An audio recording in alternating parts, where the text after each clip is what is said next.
আজকের গল্প টেলিফোনে, কলমে শীর্ষেন্দু মুখোপাধ্যায়। টেলিফোন তুললেই একটা গম্ভীর গলা শোনা যাচ্ছে।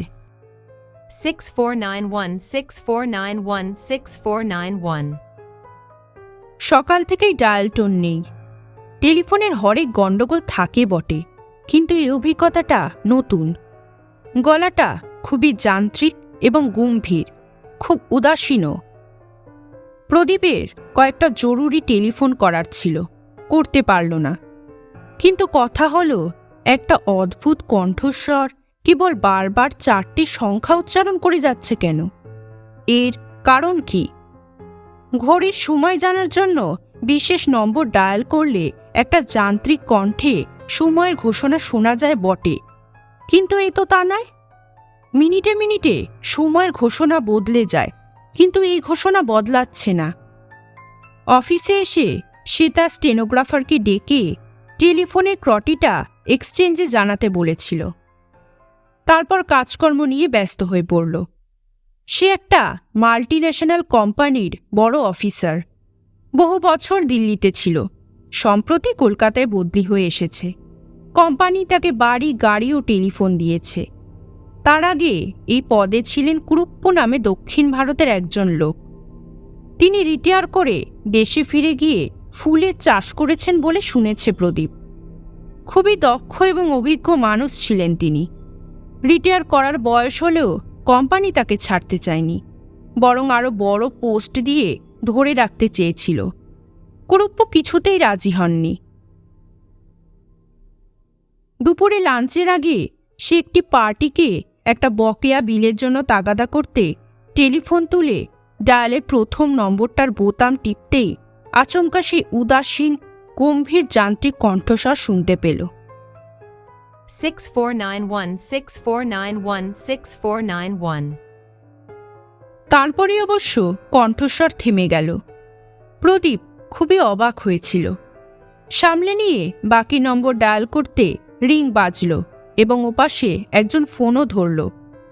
প্রয়োজনীয় কথা সেরে নিয়ে প্রদীপ খুব চিন্তিতভাবে অফিসের ইলেকট্রনিক টেলিফোনটার দিকে চেয়ে রইল। এই ফোনেও কণ্ঠস্বরটা এলো কি করে? এসব হচ্ছেটা কি? কলকাতার বাড়িতে প্রদীপের আত্মীয় স্বজন কেউ নেই। তার মা, বাবা, বোন, ভাই সব দিল্লিতে। সে বিয়ে করেনি, একা থাকে। একজন রান্নার ঠিকে লোক রেঁধে দিয়ে যায়, আর ঘরদোর সাফ করা, বাসন মাজা ও কাপড় কাচার জন্যে ঠিকে একজন কাজের মেয়ে আছে। তারা কেউ বাড়িতে থাকে না। আলিপুরের নির্জন অভিজাত পাড়ায় 3 তলার মস্ত ফ্ল্যাটে প্রদীপ সম্পূর্ণ একা। তবু প্রদীপ হঠাৎ ফ্ল্যাটের নম্বর ডায়াল করল এবং শুনতে পেল ওপাশে রিং হচ্ছে। মাত্র 3 বার রিং বাজতেই কে যেন ফোনটা উঠালো, কিন্তু কথা বলল না। প্রদীপ বলল, হ্যালো হ্যালো। কেউ জবাব দিল না। কিছুক্ষণ পর ফোনটা কেউ আস্তে নামিয়ে রাখল। দুপুরবেলাতেও প্রদীপের শরীর হিম হয়ে এলো। এসব হচ্ছেটা কি? যদি রং নম্বরই হয়ে থাকে, তাহলেও তো উপাস থেকে কেউ না কেউ সাড়া দেবে। বিকেলে পার্টি ছিল। ফ্ল্যাটে ফিরতে একটু রাতই হয়ে গেল তার, আর ফেরার সময় মাথায় দুশ্চিন্তাটা দেখা দিল। সে অলৌকিকে বিশ্বাসী নয়, কিন্তু কোনো ব্যাখ্যা তো পাওয়া যাচ্ছে না। দরজা খুলে ফ্ল্যাটে ঢোকার পর একটু গা ছমছম করছিল। তবে আলো জেলে ঝলমলে আধুনিক ফ্ল্যাটটার দিকে চেয়ে তার ভয় ভয় ভাবটা কেটে গেল। তবে ফোনটার ধারে কাছে সে আর গেল না। প্রদীপের গভীর ঘুম ভাঙল রাত 2টো নাগাদ। হলঘরে ফোন বাজছে। ঘুম চোখে সে তড়াক করে লাফিয়ে ওঠে। দিল্লিতে মা বাবার শরীর খারাপ হলো না তো? ফোন ধরতেই শিউরে উঠল সে। সেই যান্ত্রিক উদাসীন গম্ভীর গলা বলতে লাগল, 6491 6491 6491 ফোনটা রেখে দিল সে। বাকি রাতটা আর ঘুম হলো না। বিছানায় এপাশ ওপাশ করে কাটিয়ে দিল। কলকাতার টেলিফোন ব্যবস্থা যে খুব খারাপ তা প্রদীপ জানত। তবু সকালের ব্রেকফাস্টের সময় টেলিফোন বেজে উঠতেই প্রদীপ যখন কম্পিত বক্ষে গিয়ে টেলিফোন ধরল, তখন একটি অমায়িক কণ্ঠস্বর বলল, স্যার, আপনি টেলিফোন খারাপ বলে কমপ্লেন করেছিলেন কাল, কিন্তু আমরা টেস্ট করে দেখেছি আপনার লাইনে তো কোনো গণ্ডগোল নেই, লাইন তো চালু আছে। কিন্তু আমি যে টেলিফোনে একটা অদ্ভুত গলা শুনতে পাচ্ছি। হয়তো ক্রস কানেকশন হয়ে গিয়েছিল, আমাদের যন্ত্রপাতি সব বহু পুরানো, তাই মাঝে মাঝে ওরকম হয়। আপনি ডায়াল করে দেখুন, এখন লাইন ঠিক আছে। বাস্তবে কি, লোকটা কানেকশন কেটে দেওয়ার পর ডায়াল টোন চলে এলো এবং অফিসের নম্বরে ডায়াল করতেই লাইনও পেয়ে গেল প্রদীপ। ফোন স্বাভাবিক হলো বটে, কিন্তু প্রদীপের মাথা থেকে 6491 গেল না। কাজকর্মের ব্যস্ততার ফাঁকে ফাঁকে নম্বরটা মনে পড়তে লাগলো। এক আধবার প্যাডে নম্বরটা লিখেও ফেলল। বিকেলের দিকে কয়েকটা চিঠি সই করতে গিয়ে হঠাৎ চিঠির ওপরে টাইপ করা তারিখটা দেখে সে একটু সচকিত হয়ে উঠল। 2491, অর্থাৎ 91 সালের 2রা এপ্রিল। 6491 মানে কি এপ্রিলের 6 তারিখ? কথাটা টিকটিক করতে লাগলো তার মাথার মধ্যে। অফিস থেকে বেরিয়ে সে গেল একটা ক্লাবে টেনিস খেলতে। তারপর একটা হোটেলে রাতের খাবার খেয়ে ফ্ল্যাটে ফিরে এলো। টেনিস খেলার ফলে ক্লান্ত শরীরে খুব ঘুম পাচ্ছিল। শোয়ার আগে সে সভয়ে টেলিফোনটার দিকে চেয়ে রইল।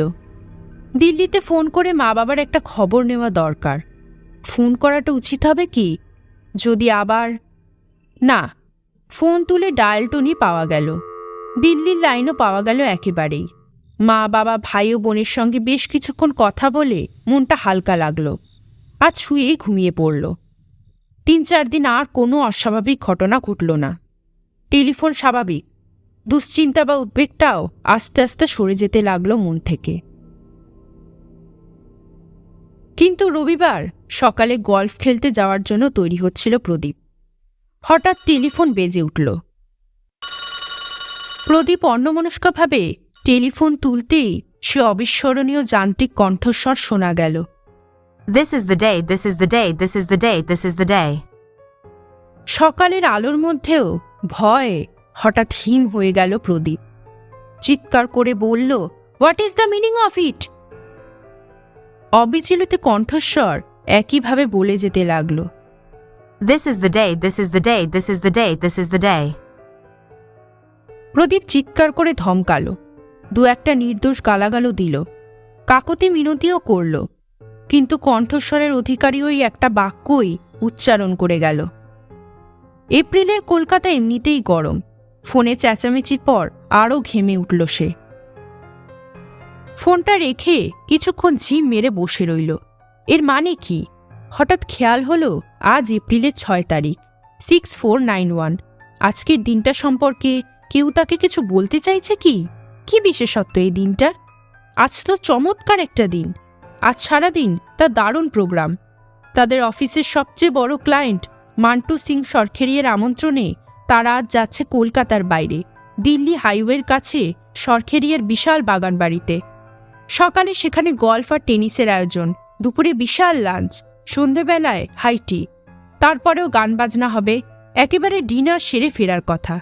এমন চমৎকার মজায় ভরা দিনটা নিয়ে চিন্তা করার কি আছে? ফুরফুরে হাওয়ায় হাওড়া ব্রিজ পেরিয়ে দিল্লি রোড হয়ে সরখেরিয়ার বাগান বাড়িতে পৌঁছানোর সময় দুশ্চিন্তাটা কখন উবে গেল। অনেক অতিথি জড়ো হয়েছে, হাসি হট্টগোল চলছে। গল্ফ কিট নিয়ে বেরিয়ে পড়ল প্রদীপ, 1 কাপ কফি খেয়ে নিয়েই। সরখেরিয়ার খামারের পাশেই গল্ফের বিশাল মাঠ, মাঝে মধ্যে ঝোপ জঙ্গল জলা। অনেক গল্ফ খেলোয়াড় জড়ো হয়েছেন। খেলতে খেলতে সব দুশ্চিন্তাটা সরে গেল মাথা থেকে।